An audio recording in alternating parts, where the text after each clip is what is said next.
thế đó mà là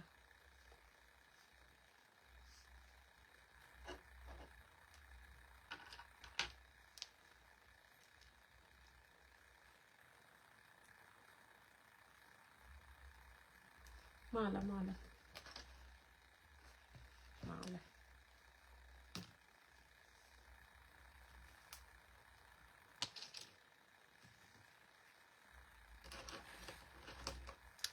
là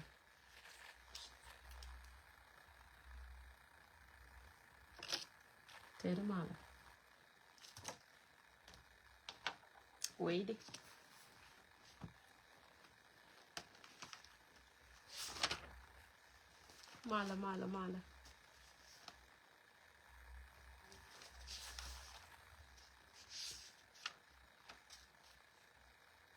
mà là şu diğer mala raç mala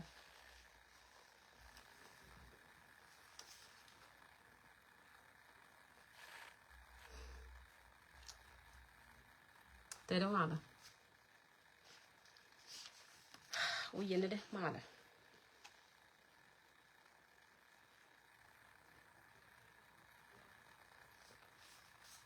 alo thế đấy mà liền nữa đấy happy sabas yene dialen parle shang longa ene kor mala ta kel gaye so amene yene de ko kende pe palru ke mola e sunday a kor mala ta kel gaye tu mala mo go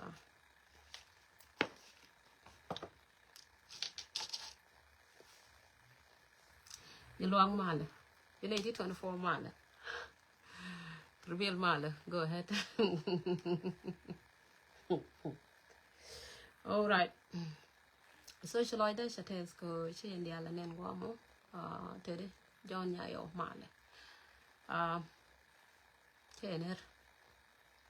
ram ku ja janan nyo nyon karam ngaja sai chu ngaja janan ni me social order te ko ko pora lat tere mara how are you beautiful do la chele le da long aro no kena mo kele kan kon jidwere te la ker run wang wona e guru ko te cham nay ga so I think kon mo jadi tot shen dia ler yene dia len try ko to me ke ne dia try ko to nora anyo nyon ban shaloi da tes ko shi dia la nen ke shi yene nen bo mal point da shukor ko en chaga ka chaga shala thank you ko shi shop minene tene kana ta ne ka minene ten kwaja ten ba kwaj loy de nyoba ka je so no I think God ba loy ko re nyok ba loy ko re kay nyokan gade lo te lat ken ke shi kan len completely kan gugu I think ba loy ko re ka so chloy de chate boko la ban ko rajda I think bokon moy ka dit kon ay te la ne joka kon cheitane so shi hanan cheitan ka gug nuara so kon mo jadit bakula wa kamalada ane pala rodun pin yen jidwere ta la ker run wang wo yer go richam yen ga mi ram to ko group da ka ba ko group da kan kon ay la ker run wang ta tan ane shaloi da chates ko shabwan kun dia ne ngwamo ka chukor mala yo be yakele ka ti de ya kun dia da yen tan so Facebook sẽ còn giả cô sẽ làm ra con với kèn kia sẽ làm ra con đỏ kèn cắt thế này từ ngoan nguyên được go bắt cho con mặt qua kèn sẽ để xiên có con social life sẽ test của sẽ sang là mấy sẽ shop sẽ sang lòng có để sẽ shop so cái gì shop giờ mà pal cái sang lòng có các bậc con đó là shop bao cái Sunday and pal tin so ở đây là mà cái đó bậc con là gần cái mình là được cái quy rồi yo wen ka tit ka nang niana ram to bok I think I wakel take 48 yena ti chang wi mon yan ya kidit kwaran ke jo mi pol la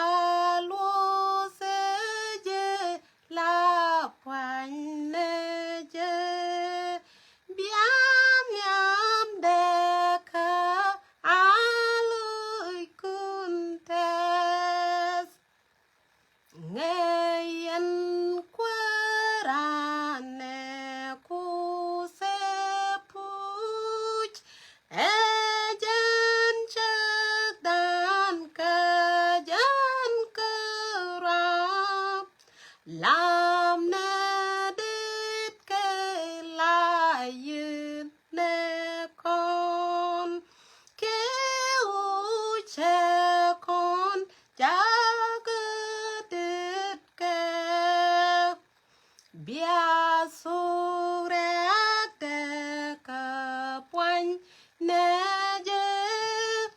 we are the kalutitas liagaje point neje nishang ke u helat midenelat ke u kwarane was nungni ke kwalwai de tesin ni wal raida mi sok che chuang ni wal ke te keri tin war kera Jin wan ke gat ke yendit kus mi pal ke epin kanan yal nas keria malai kai nidyal bik ji pan ke the money wal amin liagana atakop I think chen you would go ane glass na kapala hallelujah sorry I'm too sleepy so she lied the death oh we did her thank you that's my favorite song so did me like la touch right kada mataten did me la fia ka long misha wa kia de la fia ka ye kot kia la fia ka kokot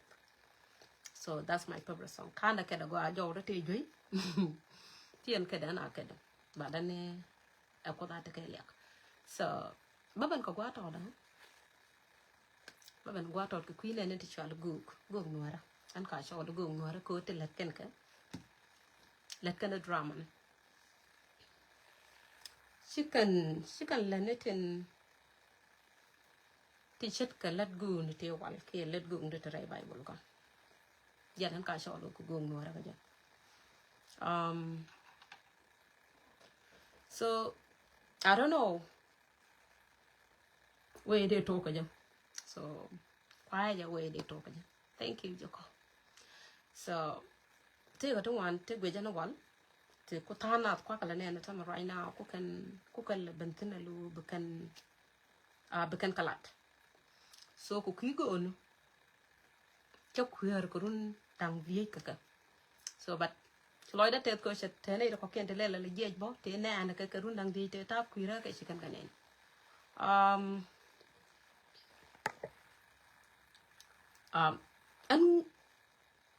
An malagwa jaka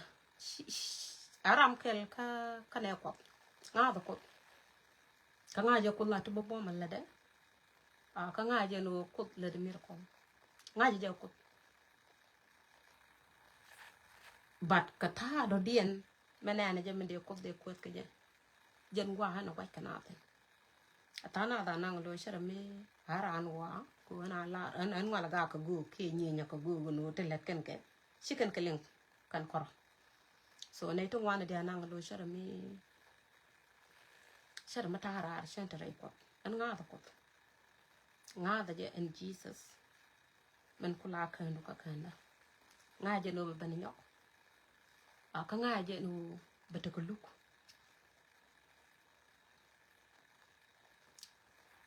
haran ko 100% telo ko mra dian mga ja dor da ko tan jen ko Jesus pia da rai da mo telo ko mra dian mga ja karo da mo ko bal ki ku goyni ki bar lo check up chet ka men ta man lel kan no bi ko tooth karo mo gon nyam go ko never in my life ramo go ngoro nyam da ka tieja amasaya so yen go nora cho khuer ga yakurundi al ke kurundang dich ko te la jente gwa ke ko go te tray bible ko te cái riêng ton mình nên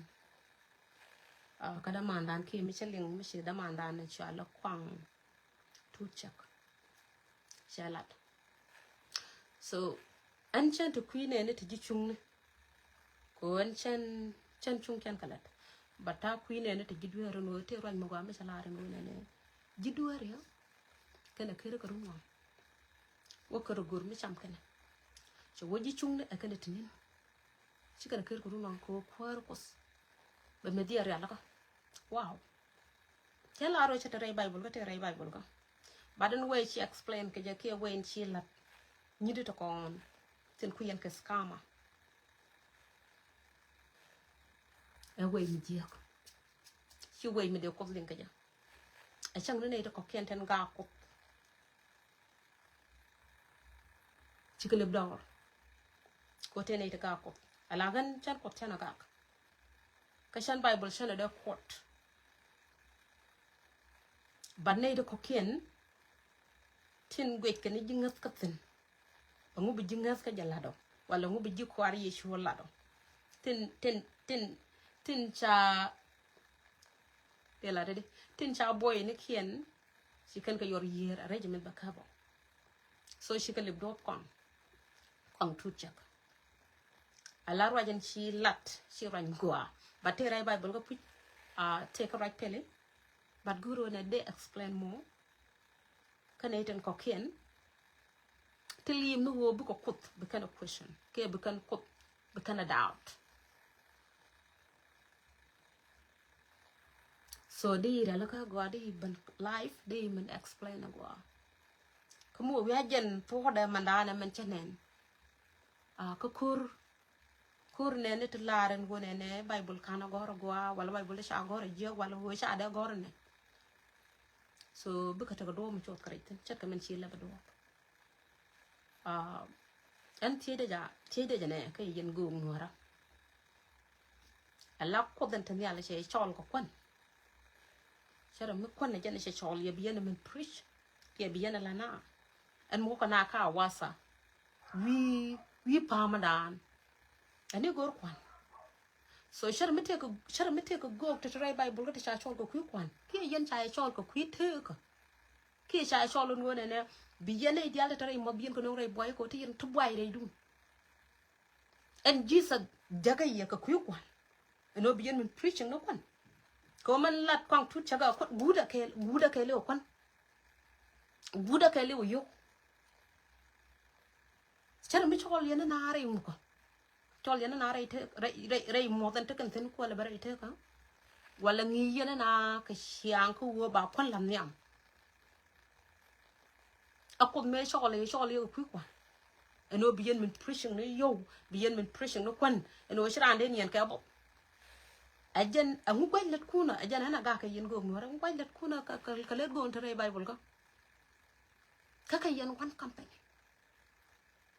te ka kwar mdelet ko gwaj ko wada kajan kwari yana ken amu chilet kun chado kalet go ni te wan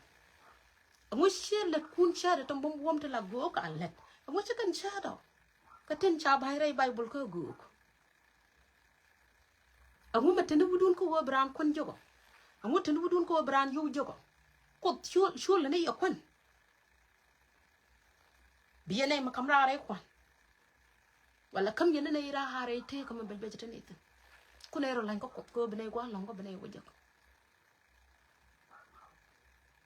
yen chai je community dung nuara akot ko ku kwan ki ko ku yone ki o brar yang gek angu chlo dun wadet kanyin yone ma kanyin kwan angu shiriyete chukot ko gora ki riyete chukot ko ban pinyen go bakoro lo chuma ka wuchi kan chubrai lo ni kuno kamu yaro dun ke sure to bom cheka na tono mo ko tol yelle ne sure no tono ko sure to tono mi shira la chol shena nyo no mi ko chum no gwa go ka baro la chol go chema de let ko ka la gar ka la da mare nyam go te nyam te rai bible ko de let ko kel ga ko jen kwara kel malat ka kam ajen kwara kel mo jen te ka ro tala wai da mi sha da go la yang wishilet kun cha da ko let go no te wa ngu chilet kun chat ka let jang mo ajana ta ka da ki an wori du ndi al sha shwali yare kwan kan shware te ka shelle na ko ka ko che jog mala rana ko ka mala rana ko ka chiran point dem biye jal kran chiran da ngaje bi mete de chiran de kar ngu brana sham kon kuwar ko da me mishi gor ko loy de ke lu wo bi gor la ja pel ruoj min nyen point de te re te ka la ja pel ruoj tele sud me de min rala ka guide mu wa pit kami to ka shok shikana ka jina guru Jesus no la point guru Jesus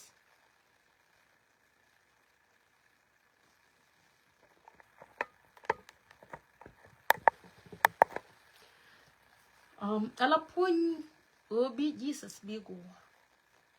chi mi tek amu bum bum ala shoti yoro dun chala ka kabake kanga jamal generation aran chodo makap kanga jamal daride chwaro dun mo choto bombom to tol yen kabdien ka tol yen len dien biyen mane jong na jidwori kana ker guru na wakaro dien go te cham kan ke biji chung ne ku kala tinin ko ngai kana na bu khot ba me der yalla ka ngi yena na ka nyon wal ngi yena na ka ngutam right now to fone kan te ga ka ke ne 3 years ago no la je ne te ga yoto ba je ram bi je ka yo mu ku ji shode ka ku ji point de be pelle karare ya kan re mo bal ka du like this be bana karar tene ne la de ne tok mi cha chol ko ku kwan bene chunga jin go go te ne tin chwal go no ra cha ga chol ku kwan bika preaching no kwan bika go ri mi cha chol ko ku rianga riang kul tray bible ko mi ci Jesus elo ya ka cha lo so many time and wo shogwa but yen go to kon yen go no re dial go yen nya chen yu ne do te ka men ne ko lo chu ka ja ajene la de jene la last 3 years ago ke go to tere to go tere to kwan ton ko go bible shi kan kwan angu yen tien ke feeling no ko go bible ta ka feeling na ka ta ka ko go to tere kwan ton ko what I know from go chokun ko go to tere ton gur man ton man te jiken angu shien chokun angu shien ko ron kwa kelo mete chokun rai wa ka yene ti chok do den tere kana akana mi dalet yene ka to kon klan kel gari no gen yin wa ka mo yer chu do bom bom ton bi yen ka kap Shementi innocent at kon teach wuden ko brainwash e ko wone ne tele de ga ran yen bang no ka de ko de na ma ci yen hono ko de ko de no ko to kon kam lat ta kon kan nin bakkel ngi nyen wo ba kon le chang baro den ko long tel mi shalare ne ba kon no ba kon yor pinyal muluk gat kalat wo ba kalat na mo kon yen ko Mandi innocent to kon te ka wasa kwa we don't brainwash ka bible ci kan lan ko kana yutne amen ko ti alar na let tel ko ni bi jek bang bon cha wa cha wal ma bang tel ko ni bi jek bang watat ma kene lat ka tedu kon bi jek wo shi kon let balla da to gan an ya jogon wona ne yen rudun cha chol ku kwan ba rudun puch chu ko ta chol ba ngwan ne tin cha chol ku kwan ka ye ko go ajan kwan angula rio ko kwan me la ran wi mon ko kwan me long ran ne lat chenen nyo na me ana let Monday to Friday lo nga chen kel kra de la sabat balet ko chu ko go ko no balet ba kwan de je chile ta kwan pa kwan me teru ku gena na no ba je prio kan lat ku yalla je bible ko na me wala cha chol ko ku kwan ko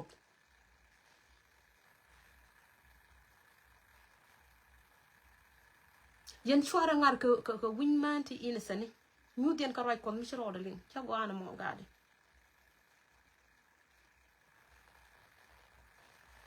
en go bi lar ngo ne te ke jiduere te la ker ko runwang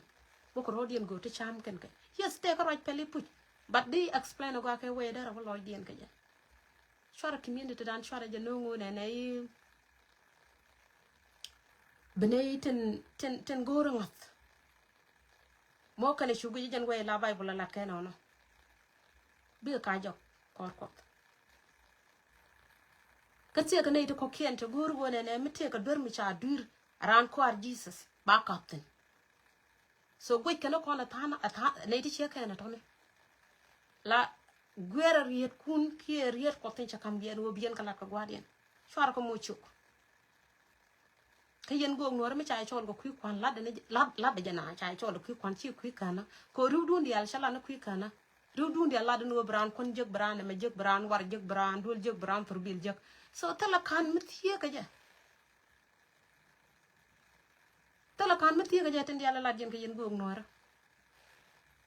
la ne yen ka jok kwan ka jok nya ka go bran kon jek da se ka tegen jiga nde yene kula gerten wala tegen jiga de yene kula kamraten men men ko kudal lok ko ko chol ye ku wona ne biyen et tere mo biyen ga kamra bu ko ray boya bada tam shi yen felten biyen mala na jok wan ka ci jene sa chol ye na mo shogwa ala ne dialten ga ko kot ka gwe ki je lo bible menene ish jan we de gor ka je bi ko rodien je ko le bi ko chota ke je ko le bien ko dor le bien ka kal ko wala bien ti sien kalen tena kor gwa ma kaneten ku bible challenge woni yen ka ben yen go ten mo yer chiu do kondo bom chiu ti sien ko lon ko rom chiu ti yen ko lon ka kap ka sien let ken bo sien ko lon ko lene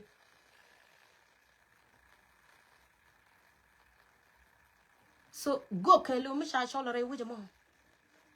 mi o win mi ci kai ler ka go ga nong nyam ko bu go ko lo ko de nyok ke mi o wich mi ci duer ko ngwan le go ko pal no bu ko be ta ka lo ke je bu wuje mo pala ko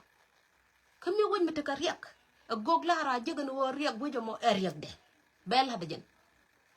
bat yen go ti chal go ngora I think ni chal ke ko facebook ko wada ko wa ko yen preaching ten facebook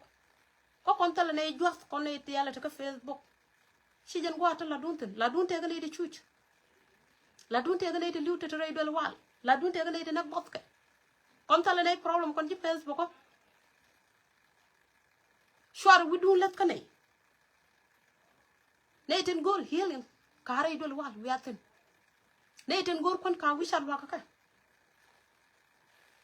ne ten gor pal wi are chen biena la lo ko ko maje te gji a mañ mu bum lañ ne majen cha ta daran ramran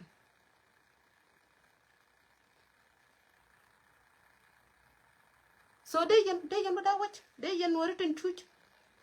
de yen men mana de yen lo ti ko me ka yen go to pu ka to de yen men mana de yen wo ti de yen de kam ne de chuch ray lo ko de kam ne de chuch kana ter menu kulang de kam ka me ka yen ji kwar ko the puju 100% a chut kun ka shot go ne tenana ka shot go ne tenana go tenana ka facebook ka ngade go tenana ka bible de yen ka lo na iton ko chien mo ndoro shot bom mo to ne chien ka ba ka ba ka tala mo ngena ka lena la da ngak tande kon tala ne problem kon ji facebook ko tele pressure mo go ne wiya ko yen la jenta ga kana je yena lit jagen jo ma ko go shwara wularo ko gambel tala rego teten red gare chen ko jesus mi charan chol charan chol no be min toy ni ran wi ma de ka ki e be min nyur ran wi kwan chamana alisha de wala e kaywet shejen buru jesus beje she easy tala kon metarede ka yen nyemar ten ko dol kot rede me bi ka yen man ten ko dol kot ko brand wor jak so jin bi gor kan ki gor no kon ko ru man to wan wo ken dol kot ko wona ne bu ko kon jak wo kan dol kot no bi ka mir ko to bom ken ka woling so tala ngat chien mo ngat we yan ka bada fidu na gori na balet ka yo mi chikan go yo bi yara wal ala ko cha guru no jin mi widol ko ko na ba ya wala jaw go ka wo tine shiga ta ba woje to no shigo ko bugo seriously tele go bugo ka mi jin tara mi jiram tare chuja tele go mi bi chudo woch tele je ki a problem no ko ten go jene ne ba walep ba kala de go ci go ko bu lon ko woch mi jan way wujen dol ko taja tele ram problem no ko woch man de rano dol ko te de rano dol ko de rano ti no bu ko do mo bom reiring ne te reiring ne ten bi jak ki eten bi face ki eten bo ka ban bu ko do mo bom me tiam ne ke bat chuo mo ya wore dol kus ni ko ne bay wala jo go ka e bete ka me bro da gere te ka tele bro da gere te ka dun guys tele me bro da gere te ka dun please tele bro gere te ka dun shwara wo dul ko do ko ne ba te grano ge dul ko o bay wo jogo te yo to bi jek te rambi jaka yo be ko ne me jek ba kas no ko wo ba lam no ku ba ko wo la lam na ran tol ko ran ci kam da kan ko tel lo gog bu ko lon ko tol ko ngwaye le daga ten kan lam ne to ne ki ken lam ne to ne ci gog matata so jiramatike cabinet ka ajen jiramatike cabinet ka lam ne to ne point pa check an mata ka lam ne to ka ba nyin ko tol la ban baro da kam ra re dien ko ajen ramatike diel ka ne to ne so ngadun chawo bien jeng ngak ko jenen ko pushing go nuara no ba kon jak ba yo to ngan jak ba turbil jak so ci ngadun lat ko kwa won mon ka te ga do raren en kuna la let ka jana ko te ga do raren de ko ko la jana ko an chala ro ne telugo mu de te wi mo chala ro telugo ko me let ti George ki te gai kana yes teten but an malada no shware ran chudul ko do ko bari ka wuch ruk telagwa ba ka laten ka telagwa ba ka laten larik ben ko ka pin ka lia that's it telago ba pal ka ji abri ku diala ba ka woje ba ko wodui e chang man yen wodol ko ba jo go ko lat ka ye yo mi chran ben chang yo ba men jeng re ga ndi chang ka budu dol ko 24 hours on ne te ka lam ne ki kasne to wake do ki rik tala wa ba ka nang tun ye mare rik tala wa bu ka wote rik ka ti yen ko kon ki ka ti tam ka ngab dan ka men ni aman ci kon ne mben mi tieni jare rik ni tone en wo a jimmo ji juch bi ti am na ke ci bla ro ci ka no ben point aka ba point bat bu ko do mo ñu tieni ko do bay mo juch bi ka ti am na rik di ala tone ka ne wo na ka di ala ajan thala de ko dale ngana mo an yo won chane modul ko ko ne bari ko wuch badan point pañ ba ko jogo no ba mo bom ray den ba ti am na ka rik di ala ton tele go woy de nat seriously me rana ko dul ko ko ne ba wala jogo ka tele kan ray dana mo ko mi jogo ko mo wala ta ko mo ray le ko mi jogo ko mo wala ta ko mo de kam garar ko mi jogo ko mo wala ta ko mo to ji ke wuni tele mi bi jepten it's nothing point pan ko na ger rodo ko na ger point ko na gurum ko na guin man lo ko da ke ji shu kon gurum man gur ko na guin ni shanda first bu ko won yam ko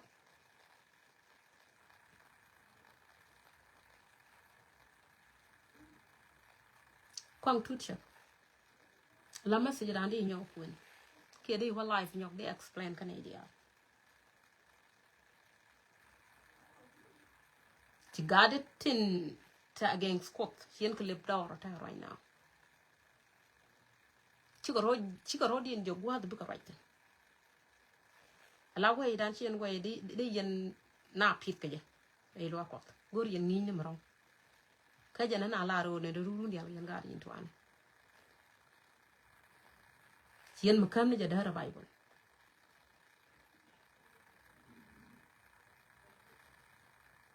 so rajan kulat man awasa eno ji chungni e kan to nyini chika na ker gurun wa ko kwaro ko dri ala kondi na ka ku yala kula lana na ngu e nyona malade uno bo wala ira na puja hana kwati ni bo ko kwana ala ka na mo shien hono ko te kam te dahara je kam gon dahara je kam shuk dahara len so na mo piet kan nyuan re nuare piet kan je lo nyuan bedit bram shugu ni dung ram do dien ko shala re te ko bungwang nu an kwa je ka je ngi jamo ma yana la ro ne te ga yu to ba jak te ga pon to ba charge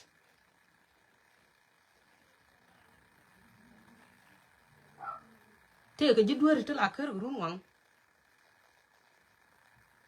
karo ya gorti cham kan ka an kera Monday to long lang chakel la da 6 days a week ker no run wang la de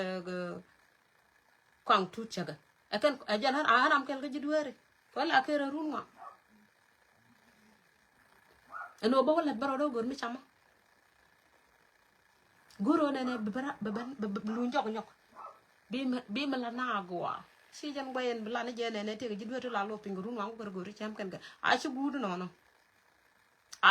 no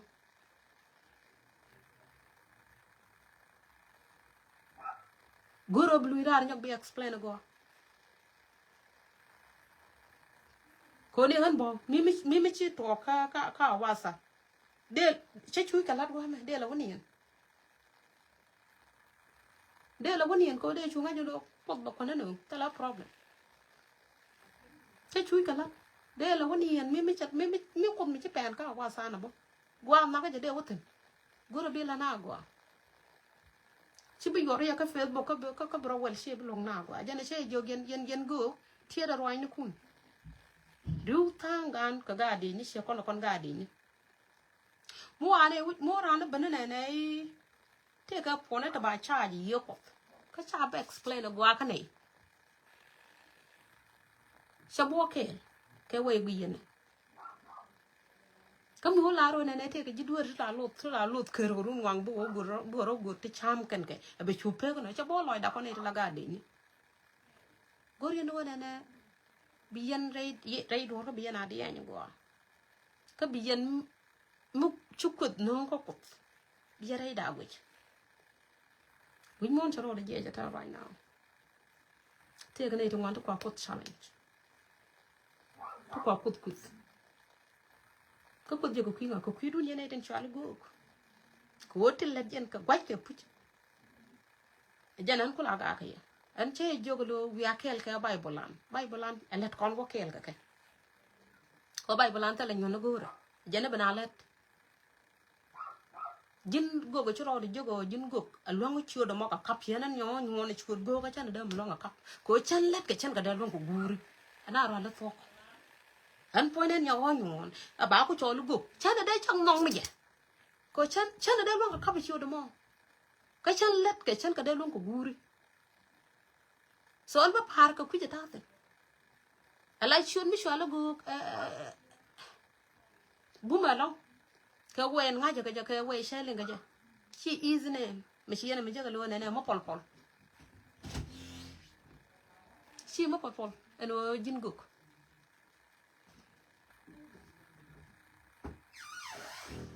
so me te ga tal ko no kunti cha yen ga ke yo ko ta ma biya kana biya na explain kana bine ta ka shop lo ai ka me te ga yo kun te nen yen ka te bal ka kwa ku ja bakan tan biya ka live biyan ka me explain agwa biyan ko lo ida ko bi gwas ku le jek ka me te ga jidwar la lo pingu no ko go te cham kan biyan jom ne bo shi jan ta la shi mo do ngong do biyan ma la ne bo an ta la te ka ne kon jidwar bine te da la ger te ga ne lo pingu ru ngong ja wona lan bine le tenin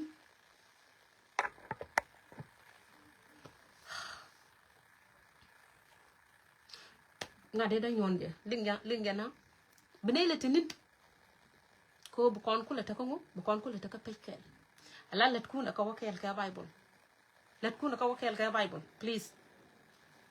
jen ga ge tuo ga ne ka tuo to kon ke 5 years ga ka ta bru dun ban ci ru dun nang ne wo ne be kana ci ru dun nang ne ni wo be kana ko wala be kana nak yanan wona ne ti won ya do ta la gwa waten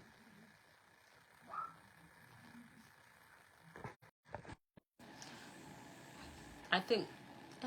orang ngona re de shi ma wuda ma oh ling yana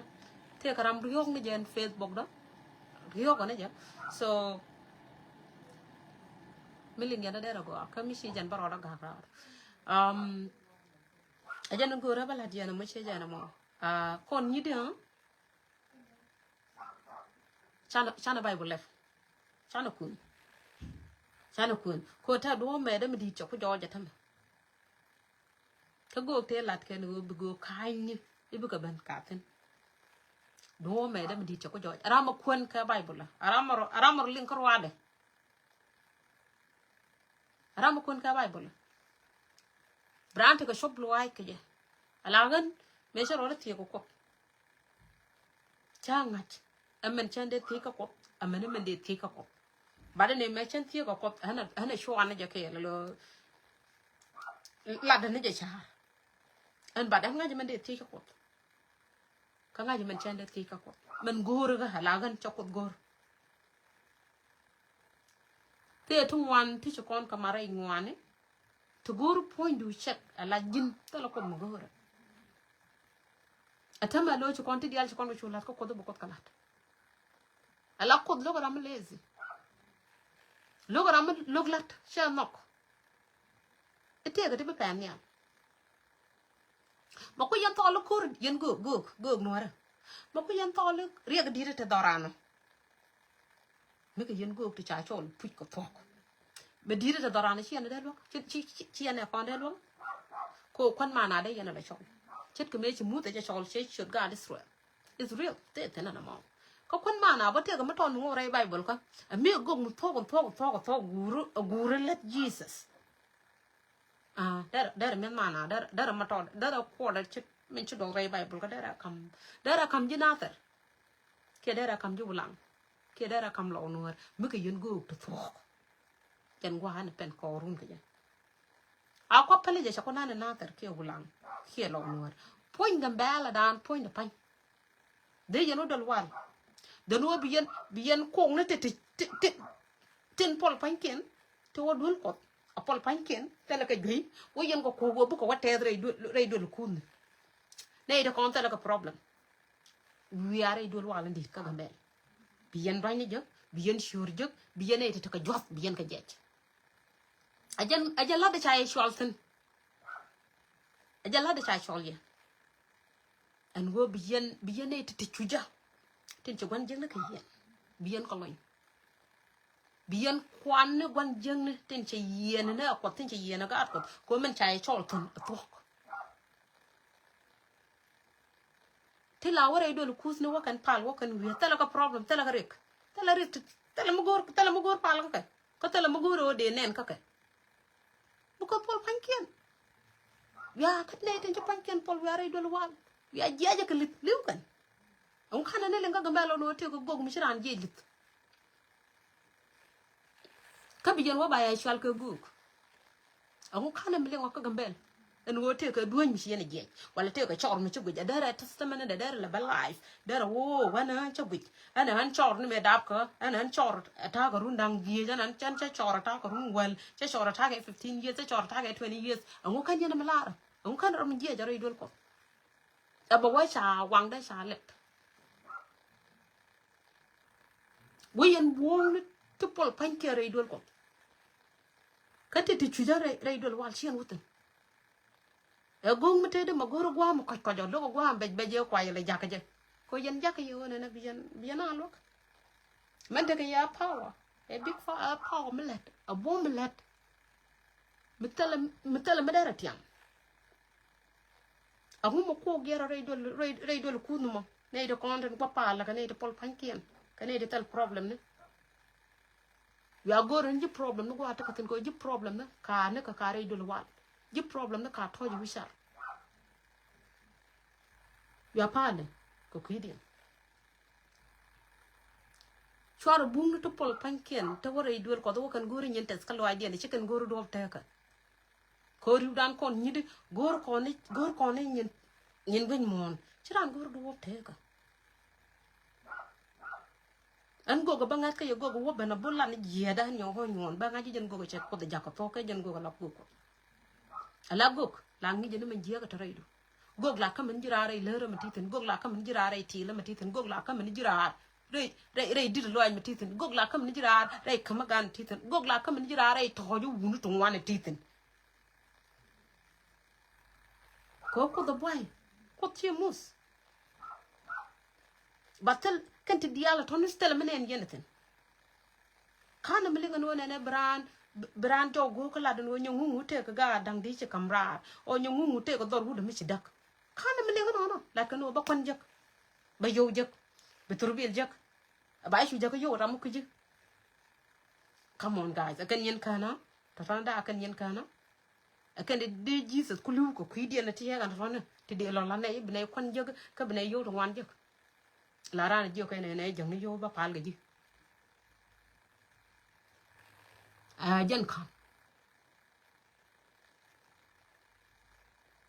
ajan kana na mo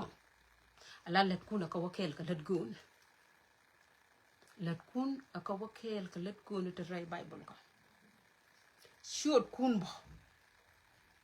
e shoot ku yen ga kap lo nga ka kap shwara ka to ko ta na ka lo shoot tol yen kap den ka tol yen ten let shoot mo ka kamu gu yen ka shen ka bulo la ra mo shoot da parana to ni jenten a prophet ngak e go ngak aka ko jin ci lene dien long kan ga de ton me shol ko ke la go ko ton ko lon kalana ko go ton ba dien yal shol ko ko darana kwanya batango no wara dien yal shol ko ko darana kwanya ran shol kan go to ray bible ko let ku na ka wakel ka let bible kan mar aka wakel ka let bible la ka shoden kab yen ka kaba ka kan haja man la generation ko yen go ngore la tang na yen go bi na ngal nak ya na me yen ngal nak angu ana re nyon ba nyon na ka mo ko cha la re ala tal pona de yo ko ka chat ka alap ka ni ja an ye de ja pieza ware di ba la da ke we la tal pona cha ke je ko twari shwa pad na go bi na mo 3 days ni bi yero chu mo lit nak ya na ke ala jidwere la kam ngana karara jidwere tuku e yena sha e cholo ko e bi na mo kamrar rei mo da kan tin ka yena nak yen ka yen ba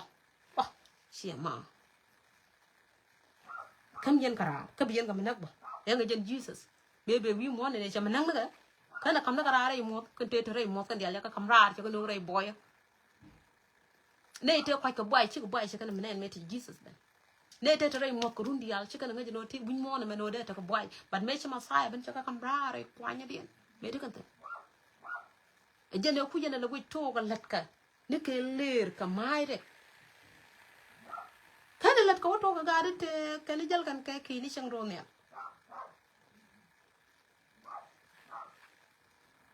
ko kan ji jus jal ka kan jal kan ke ki ni chang ro ne la ne but me chi jis ban cha ka ma denai cha ko kwit a jene kan jene chu ko la ta ka chop a jen chu ku tam ko la nang no bu ka ta ka chop lo ja no ne me jen ma sai me sha lat because chaban ko chi min jal jen ke ler ka mai re ka mai na ke dom a ka le tin cha ko no guru ka cha ga te jel ke ki ni chang ro ne al te dat ka na ka ne ka ji chung chi ko ngona rai mo den ti ngona rai mo den please Jesus coming na ra rai mo amene yen ne ten chwala ji kwar Jesus ki go Jesus coming na ra rai mo la da ne tibda la da ne me de ko do lok la da ne me de ko do nok chwara jong ne be kon jak be turbil jak be yoto wan jak be chu ban ka number mu kuji abram do dien mu kuji be chu jak ka ba ne mi ji ka ne ne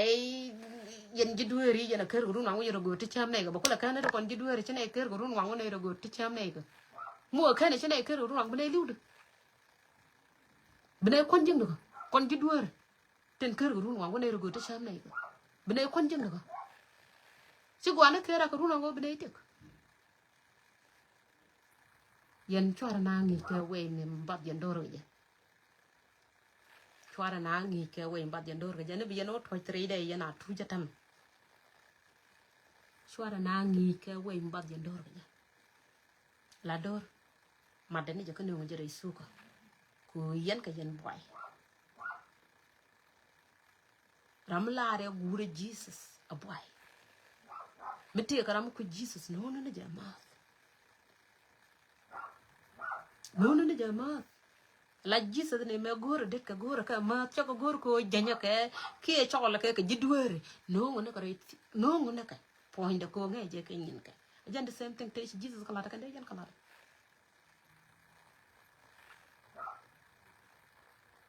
te Jesus kala la ta ka jaja na lip ko jan bo man te ke Jesus te jan cha kam yo la bo wang sure ne iten tal kon cho la ka men ma na bu mit men ma na ka no to wejante ko korki e doron to ko korki chat ka doran chuje ka chu kut go to wande cheka na to ne chaka latin ngude do lo ngoto chojo a changa ken jini na me chaka je ka juma kan de den kana to ka wande me chaka tan pin chokut me chokut tinu go go ko chokut wang da kole a ngu chari ga dira chi kon je ko ngu chogi la latin tani yen ka power dun mi ri re ga mbal ko wade chet logo wara logo wo tin dara won yin kana tan go la nyen kana mi to ko do re go ko to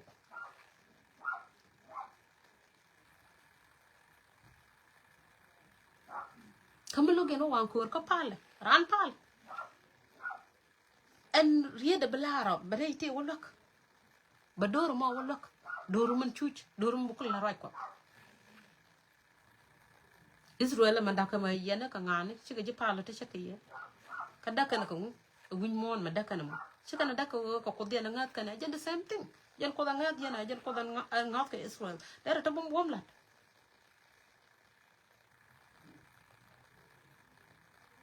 yo mi sine le te kon ga de ni ti ne ten la ro re ye ka ba wo kon che te ne yo me ran da ba tok da ba ran yo go blu kon me te re na na kon me te re na na ka yo na ga jiduere ka ko la ka ne ni jiduere la ka me ni jiduere na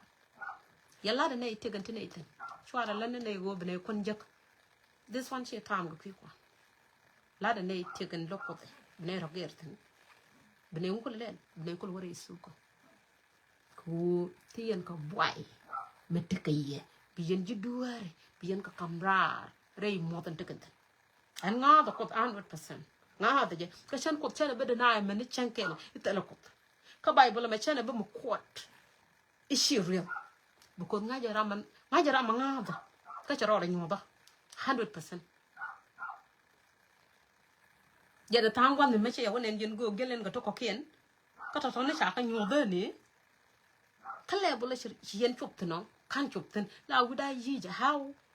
mi chup ko jin go ngudi ni mo kujo an chen go ana no mo pensa aram let ko la da na duwer ka te la da ka je la da na kam da han ko ne je tele mena na karam yene tene ngwa kana te ko to ngwan te de ko du jog allo tele mi sin nen karan te ko mi de ko jog no mo shogwa kam ni ra ke no mo shogwa shulat but nen yenu nen yene te talot te talakan mo kan te le tek mo dorar bene jeg radian ka talakan bene jeg radian ka telan yen ka yen go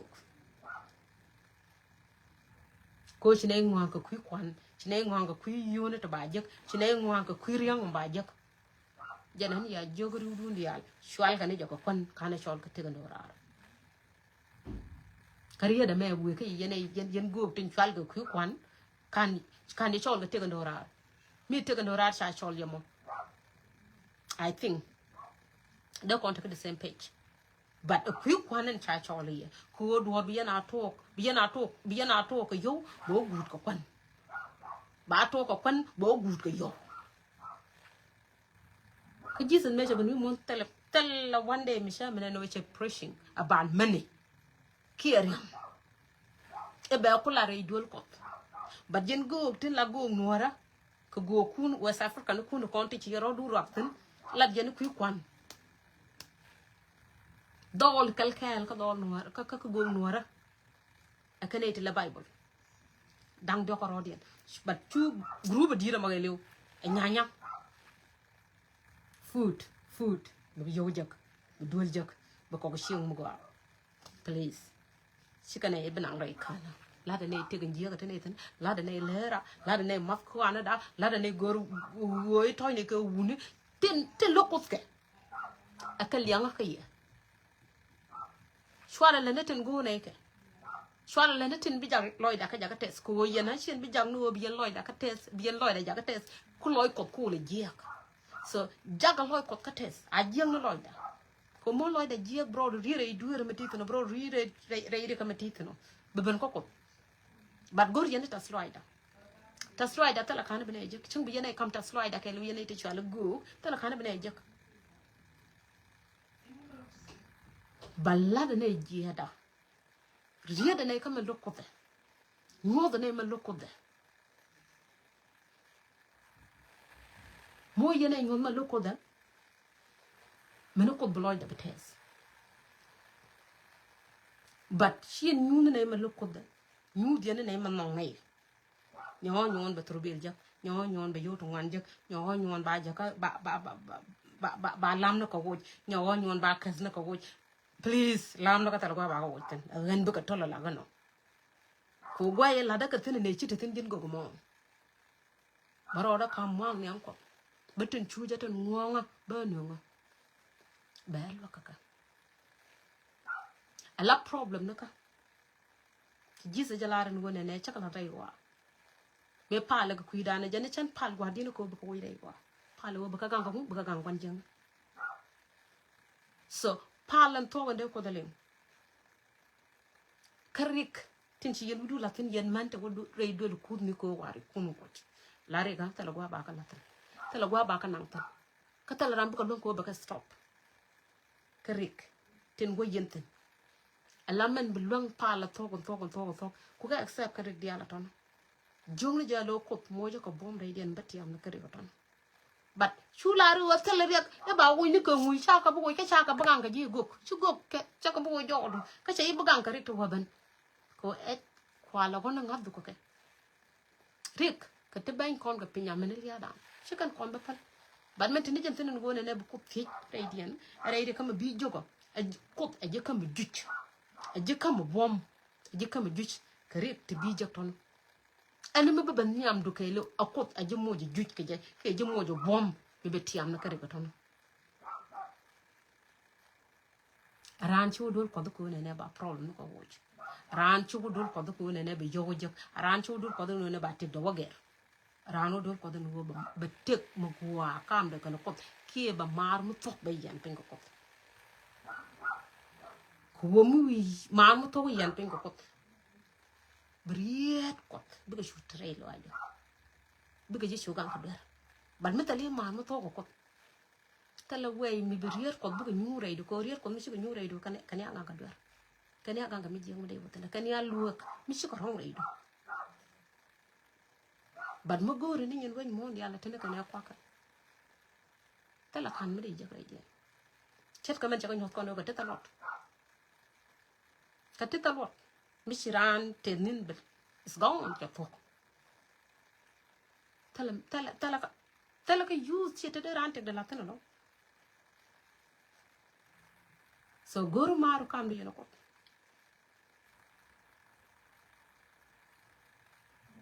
yen guk ngie jene ka man gor ko nghe cho này cái mình bơi còn cái test nghe cho này cái tick en chụp của đồ gor bile ko lo cái tick gor ko suara ngini này cái nhìn tas cái loài đã tên go này cái đây này cái liên quan cái sang dar đây này có lo cái yên go to bom bom cái yên go to to thì có gì shot ko le dân mình go này chỉ là nó mình go ko suara là cái mình go này mình nó gene put nó gene suara là cái mình go này suara là cái mình giặc loài đã cái test là đó cái mình go ko khi mình choko da kam je and go there na kamra rai mo da tana ala palun da la jalo ide chin committee ko mi ran long as a gok lo nyu bu de chin ala gambe la manan tala problem tatan chwara ko lu bon chwara ko bun tala ka problem kan jigambe tala ka problem kan jigambe tala muguro ba ka bonga ke ba ga jogi e kwa nga de ke de bana pal ga kwidi no kwa ka delivery tala ka problem tala ga riya thoi ramadar brano dol ko yo min mi dor wi ka tin chuch to the third pam jan gwa ko di jakatin jan she jog jesus mi shirana la no be go rana perwe je men bi dara la poinde rana perwe je men ko na dara sham we are rich jan gwa cha ai cholten ka jan gwa gor ko de yede te ko on te ka gambel pol pa ken tal ka problem te ka re dor ken aka sha bung bang ka tala de meta point yen ka mi chen wore chang we are do wal ka gambel ka chu ni liu kan men ram de yena kamra are chu ka ya ja ka re do wal aka jal woja jot ken de ten ko nga ja la de ko te ke yele nga ja so gok la shwal ko no bugu nyere wuch la shwal ko no bugu nye dor gok dun cha bum chol ka social media jene bre ko nga jan ba gok dun wi ala da ten la gok ala wuch chet ko me chi musa jala chela jala ko gok ajaram bedor tit cha do la tet ka de ko gok bo jaram la tet ka bom long en go dere te ko gu ko la roja direct to God pa jaga ton nan ga point goga chet ke chiot to bom te kam yet ka tol yen kap dien chiot to bom na kap yen ka tol yen lene dien guys sho arangar winna me jene ka yen goga puja ka ba kan chiot ka lwanga me let jene re chiot na mo e chiot da charom na ka ba la paper asharom lo ka banga la iPhone ke phone akarom ka te ga lan mele kan akarom ka te ga na ti je kin glit akarom ka te ga jot wo ka akarom ka te ga sure to lab ko won ken akarom ka kan sure ton ka te ga banya te jal that's how God work la ganen nyo chang bro mo sure da no abala ten be chiyo den nyo nyon ge bata gamba la ta kamine to ka banga je no ne me chi nyo nyon la bat ko chana da mulonga kap ko chan la na da mulo ka chana da mulonga kap ajana bi chiyo lo ngong lo nyo nyon bai ko na ra che pen ala ko ngeja kon dial ka ngeja ta na dial te let kon ka wa bi amat ko pe bo chua yoro na kan lama ka lenya loida bene ko le te ka liang dien ko mo yan wa yuru kan ai en wo kan jiduare kan ka ru no bu ro dien go ti cham nei ke ka sha bala ne ga what the reason ka nei ko ru no ga je ka jiduare cha bu chop loida go dien no bi na explain kan ai ble chu nga je no we en de ka ru nei chine bala ka ru no bene yu para ga de ti nin tono te la ji chung no tono goro bien kala ne kamiga ponte la chai ke piki yo ko brana ba mi ngone ke we ende fon chai ki yo ko ta kamete go yo to la jakka ram do dien mu kiju go ba nambara ta alat ka kanai so bene ta chok lo to ka to ala yor nei do yene shu jo kwa diel ka ja shele lo ko rien ta go ana mo kon ni de chana kwen ka bible men me di ta kana ta ko wuni sana kun ka bible kun bible maguru liang ke maguru wo bitaka shop lo ai ti ko be mo shop lo ai kenya ala ko me de lo kan ne ka ngai je no ne me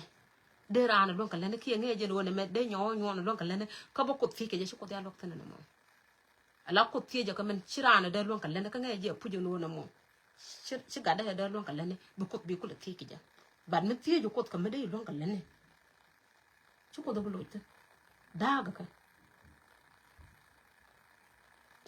ka chora pop chi ramme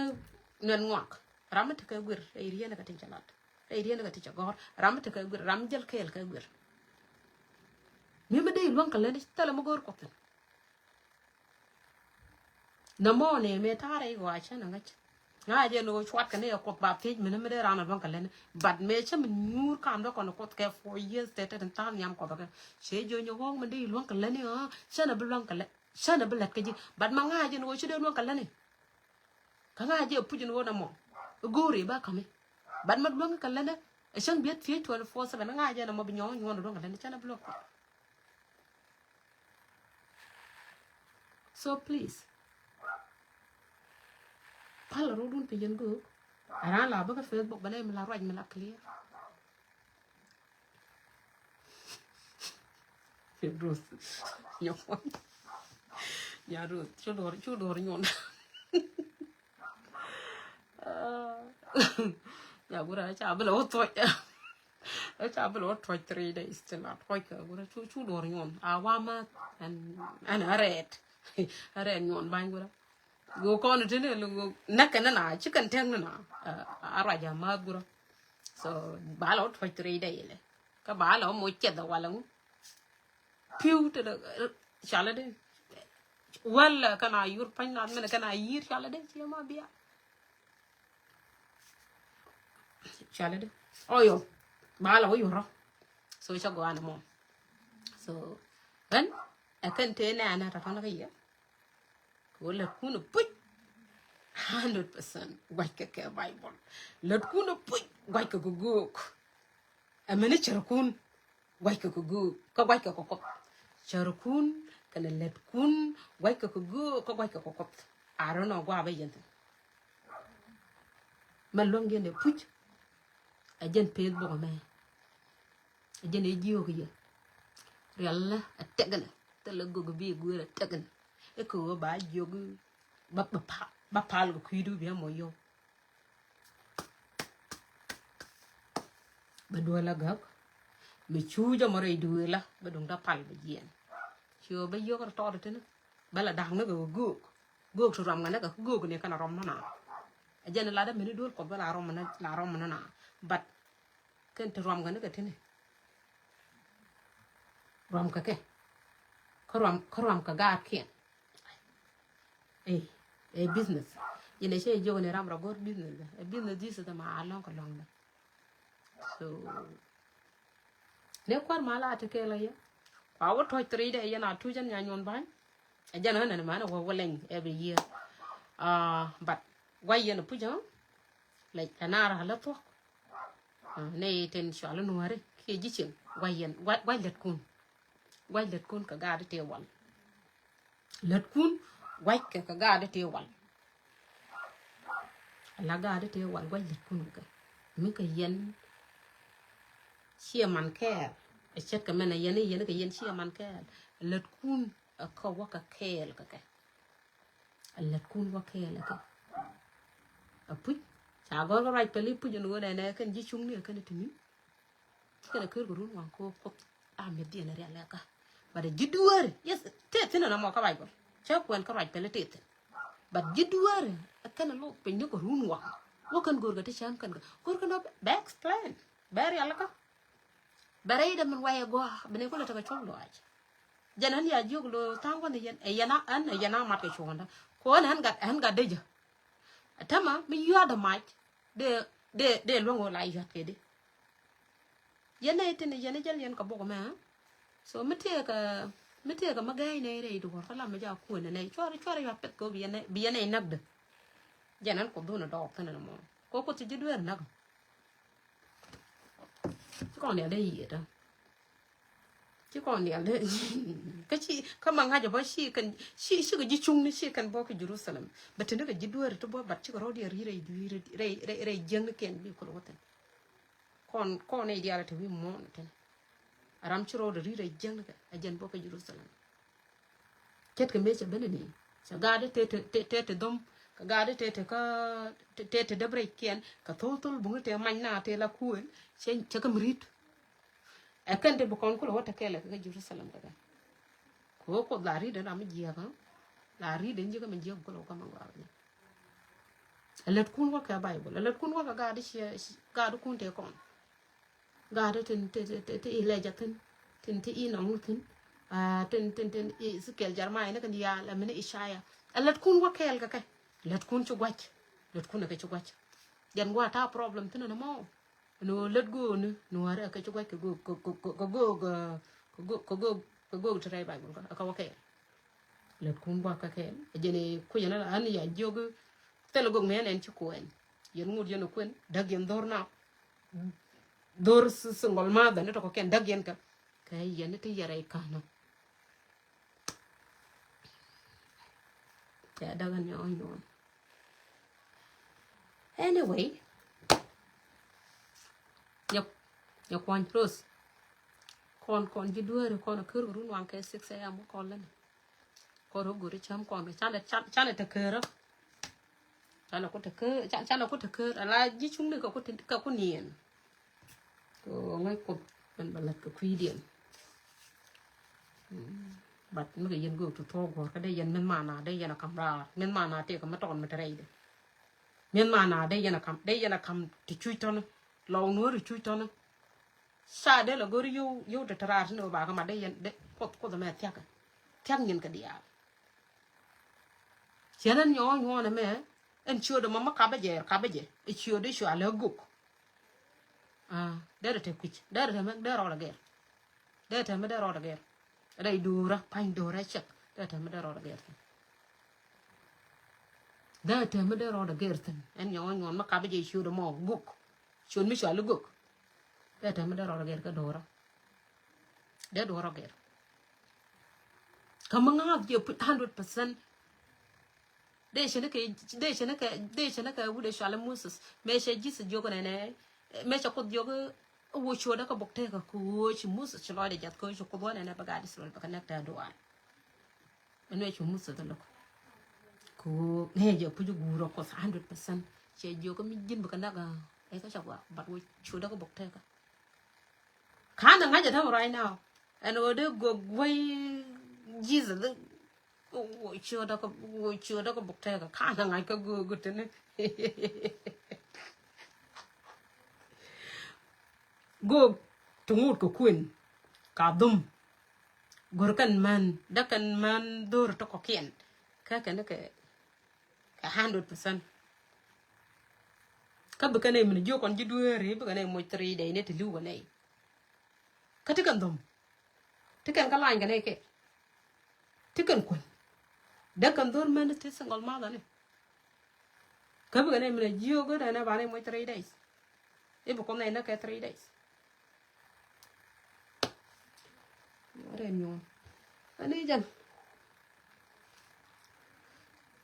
ani chi loy da chate ana thank you chi loy da chato loy da to kan nya du quang tu check lui ra bera chỉ bị gọi ra này là có bị gọi ra này sẽ belat bera be explain go lan ram kel mi ngat ko ka nga jo ko tetin ka nga jo bible talk so but bien an le ne ke we bo loy da ka ja chen be yuri ja này chet ka ton makan moy mat soir ji yur này no so lamma ja yur này ko bien explain go a bene te shop lo aj a bene te ko kien tin quick kot kia tanga ko tuga to ko shop lo aj atama jene tin chwali jidwel kot kia kon ne tin chwali jidwel kot sien do to ngan lep ko benay tin ko ko la gaitin mete ko dor mu ton mi kananen be kana ci rop ci mi lar gwara alo jene rok kanore kana ngon be kana ngon so wo be kana lanu widien be kan ko yo nyon banya ber baro no rok mo ngoda so ajana chana ta right now la kon etin shwale jingada a kon etin chukup ngat kon ka le do yo mo wa kwala ro ngodan ro mo bu kon ko lo shwara je ro ngoda ka kon no ro mo te o bam ro ngoda chagwana mo ko te kana ti chiro den je gwe kan ji ko man ba kam ni ji ko man ba ji ko ba ka dot ka ja man ba ji ko ba ka kwat ka tin ne to ne but ayena kam na ka answer de lo de ka la kon gore je bu la chui ko gore yen men lem na dor biare ba kot ko kuidun ba pal kuidun ba kot ba yongo kuidun kay yen kan yen go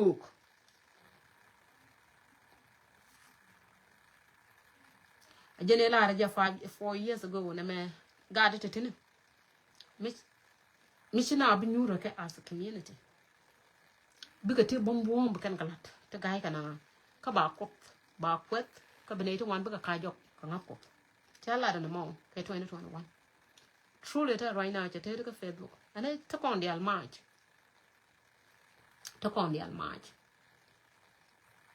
so tell mu go am ka Facebook ti kora da te ga netin la ne ko ka netin chane ko so na mo shagwa ka ngalle mo ti go mo ka nyin guk ka let kun te let jenke ko ni riu dun yal ma logo chio cha la re te lo go ra kon cha ro da rut ka go de ande chaw da go an yo cha ro da mling da la kon guro me jane ba la guro bene ko ba la kon ngi na ka te la la ka re ngata ka Ray chalude Ray miracle te latke ba la kon ngi ke je ba ko lo ko chuy ko ru dun ya lo ko che lo kan chan cha de mo ko na guk chin ai da twak ken ko mu e jogo chana menen ka kananen so ba gag da be jogo la tal pona ba cha ji yo ko den wona ne ko da compel cha kam ngai ngwane cha kam wo ba tal pon la da mene cha ja de cha la ten ka ba la mi jogo ne e pele cha ja no mo chu tal pon cha ke ja ba cha ke yo ko tinero de lengbo tinero de mele cha ro de mele go ka de ru ndi al bo jan la na ga ja na ga no mo ja na 3 day 2 day na 4 day na 1 week ne ku che lok de ja ne ya wa ngut jen ke tien ke feeling why ngutien ke feeling na jan ala ko da me mi chok tan la nguye me na feeling atale feeling la ja wo ja completely because mu ngod ke feeling bu ngod tire dur bu ngod bu dom ko wang bu ngod ba bu dom ko point mi ti ke feeling but ko mi chok bray la ku ji me na men jel ga ji jel ko mi che shob lo che ta ka wa o che point che control ke lo mi point control ke lo yin wen mo na tene kana nothing yin wen mo tene kana bank ji la ka go ji ga ta bot but you yin go to work ko kun dag yin dor na jor jana ka e che ko da nyoda e bi jini shada let kuna ka wakel ka Bible please let kuna ka wakel ka Bible let kuna ka wakel ka Bible shikal let Bible ka let ta kaye ka len nyawo ne won nyawo re mo ko mi gob mi jeni choro gob ba mi jora ka cha nyodo ko ndo bi jini shega ko da raja ga ja ngucha la ban ka ba la man la dabo cha jo ko cha ja lat ka jo cha rai ko cha ja cha le cha jo ko cha ja lat ka jo ngu pe da bara ka ko do be la da nga ngu che na nga ba chiu ba bijin wa chaw la ko me tana rai ka ki ka jan go pen ko runte let kuna ka wakel ga bible let kuna ka wakel ka sia mana dan tin nyam thế chả phang kiên khen cái lia nên cái vang điện chất cái mê inox chả rêu này thế là mình chỉ thế là lia mình chỉ nên cái vang điện the same Elijah let kuna ka wakel ka bible please let kuna kel ka bible ai chang ga jan wude shala sam lañi Solomon lañi Shen parga Solomon. Kan te Solomon kala kan ngajo bataram kel bak la te yen go nora. Te te ka Facebook tan. Te gor ko no pan, gor ko no do brand yo je ka. Please. Ala qod mi chaba de touch. E cha touch no bi gibo matib. La ja te be kan ala.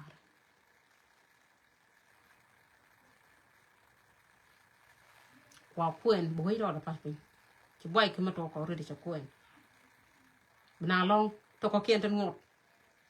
te kan ne jidwere kan ker ko run wang kuen bu community ba lwa bram ko pe ka mala dungda ci na bla chop ka sa kanan straw kuen kwa kuen bu wej ba kwach dong ba ya wala lu ga man kun quên có vậy nó mới 3 days say yana kam ya nên wa turan nhà đồ ta go wa ten mà kan cột chắc mà kan tan ba ko re la kan ro ba ta la ram bi ta ram bi lo ta la ram bi lo so quên là bôi qua yen gu chwara ta bang ram ta ga shek da shu rong ga je ra je mo de kam ya ka tin chien ga ne re ye ka ta ma ka explain chwara yor da ka ne bi yara wel chien ba explain ka ne no ma shabelet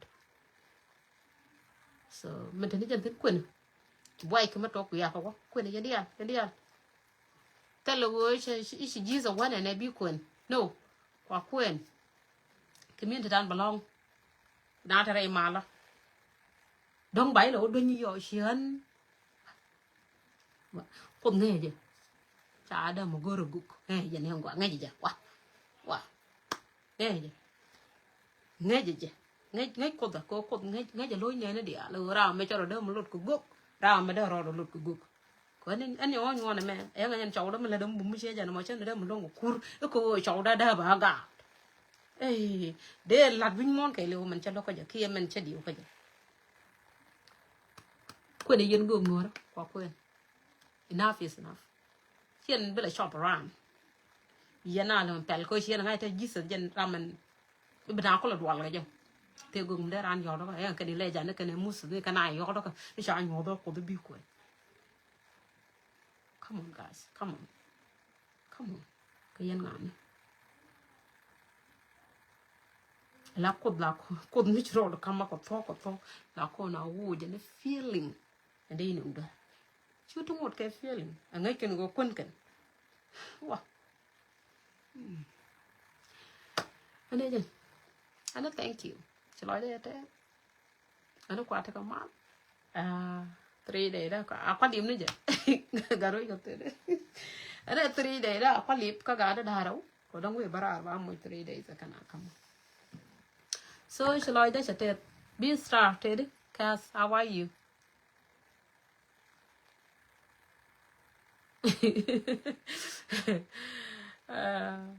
Rosie Ted Để sẽ vô cái gì này rồi tại từng quan đun ở kẹt ayo là cái này mình ngồi trên đây là cái chậu giá đây là cái chậu chiều vào gương nữa nó chiều vào lắm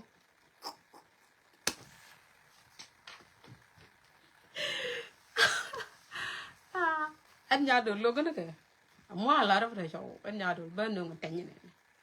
bà đan cho thổ gồm làm mình trên chui ga trên chui trên nàn cần bắt chưa bắt cả là rong chắc anh Ramana chia mara tin chuch, Ramana nuara ka tin chuch, yan wab, wabugo gio ka nena, kana nga chan yon. Guk nuara. Wah. But yen yidi por ka chana wake up. Chana kuker. Chana skama, chana jokonen. Chana ker bloka. Yo kon chiko to. Chana kuker. Adwai ka kondwan. Ala ko the me raja ka jiko raja ka. She can go ka panga ka ko raja ka. A kon cha dwai dwal kyam ti yo kon to. Chana kuker. Jin material chana dwang ne kon da pinto. Kyo ba le jogo jeng ne ko yo ba pal ga ji please. Ko ko yo kon to ko. Ga de to na jene ji o ke ne yan ga de to bom kan go ngora bum kan. Ti kan ka masol. Yen kan ka per pide ne ti dek. Ka sunu te expensive 500 suit 400 suit. Ka go te wal chi kan ka shang ti che kan ton. So me che sunu ken kan tai ne ken ka war ken me che ka duet. Shu ko shom na ka 3000. 3000 mi sa ga jak nei ti. Ka shwalle ka bel de ga tik. Kriu go ne Dana tulu chochi kan kada balam ya ka Facebook. Chama je. Ka dor shuje. Ka jaram de do dok. Konti diala tin pitel shu tin de na kula wakore. So tell like a problem. They enjoying life. Kan ne te cha kula chol ko queen ne tin kula chuch. Chikan ka wich. Jidwel ko. Ko ka. Kon God kono bukore chen na pain na kon na ka shian dan na ka jalan na ka write down a minute yet in bukon ko ka Facebook guro bukore dien wich mi chu kore dien bugo bukon ko jele ka she jalak bi ka dak long ka ne den buko ngas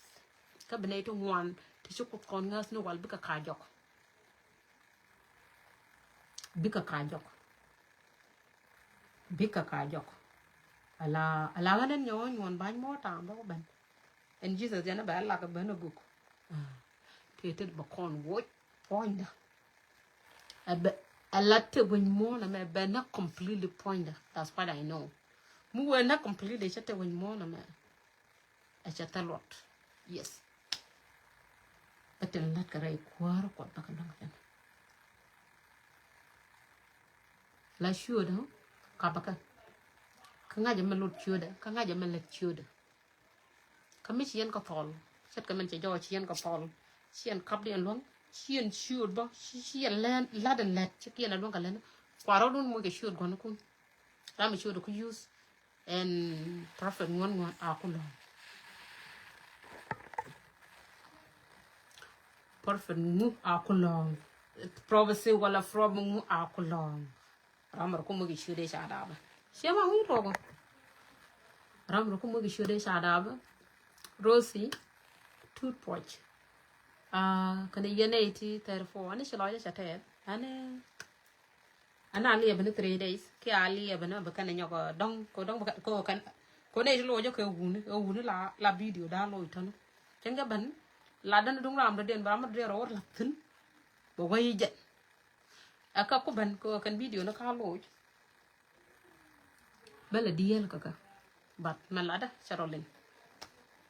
Men ladjene Charolin. Charolin. Con jidwere. They put on a kerada, Blair of good cham they go run one. She can Aram Kelgan and la kerun one. Go war or the good one. Go move a can, the chair or the good one, Bugata be chewy, Bugata, but another bow, but do a man, do a calling you to now be your mopping. While a bit you jogo and name. A ganation book, room, one ball, let it be echo shalari or jishun a canetinin, a bidwella your way. She ma con for the long. On con for the long. Cashan Belaru and a would do gorka. I would do gorka, the right of the wogor. No, but Guru betake a shop loite. She haven't cannot do gorka, can't write of the gor. Nieka, why a chat talk a problem, naka? Why a chit the sham as the lagagan? Why a chit the rock lagan? Why a shall all the jiggle wood and tele me de shat ka be che te de sha nyono la gan point na pan e che pi de la ten be che wido ko ka be ne kala gwa wa ten jen gwa yana na ko ten ane rio ba chana da ay ji da chana da mala fa te do rio ba ban bat gwa che wido ko ka chuo ro chu barka e be ron chara yu barka jen gwa ko do na jen gwa yana na ko ten ka jen gwa ya rir ko do ten bat chu te tene thì sẽ cho lên nó cái dục chả tăng cái cho được guru man chả tăng cái cho có bữa đôi này nó có cái đặc chả tăng cái cho của này bảo quá này chứ nào bữa cứ của đúng không chả tăng cái có cái cho lên nó bữa cần quay cho có tình ngọt nó này biêu quyển chưa gì thì nào cứ giờ con à bố rồi nhìn cái pin bị đâu and good night A11 kan ai ka war and yenji Australia kwa ba kamal yenji America ano kwa tiang kamal ke kwa war kamal ke me changdar ke ye ya Africa ka changdar ke ye ano kwa but ka kwa tiang kamal yo belela te ko gok mi jale cha touch belada be rung la melo ani chlo da te kong tut chak dera la kone chital kana tok kone chital kana tok barar bi me explain kwa bi lok loy naf ne tin chi ga ke rien mi she ya na mo balai bi mla nei ko kana tok ko kone yore ja nei men nei bala kana tok guro bi mi tala be tok be explain kana ya chi bi yore ja nei no like that sabogwa berar bi mu lok loy da be ta ko shop loy kanya de ko la pen loon so ball te da mala oh 6 oh wow 6 a.m. kia so con kan kon wujala ngala baga kane tine wi mon ke lu so ane rosena ko te ko run wang mo gwa and thank you yen ne di alten be jana mana I think only take 2 hours so even ni na ba chali yen ane kwar mala te ke le kwar mala yo be ye ti de yo ganga a kwar mala yo bodre len to wajen tin be ya gang ke car accident a kwar mala ba yene di alten wonin a nin kel ke ya ka be ya kam boy ka be ya kam run wan kamal yene te tiang in the Africa so kwar mala ba a tiang ya ka ya ti de re jana tin tien tin ka ya ganga dai waji ya and thank you good nuara thank you Cass good night yeah Lloyd it good nuara good no be your luck good no be your luck good no be your luck bien boy chien bia mum nyamba bien boy ko bien e kula me no bien mut tal do bne ne good no be your luck bien boy pa bien kula boy nyamba le bine do ben boy bine kula go ane jana ba hiya na mo ko continue ta tan ko no kun din chai yen ka ko continue bo ko dor ndak yen ka ko continue bo ko raje yena kam ne half chi ne shup ko let ka waje ko shanga do den ane thank you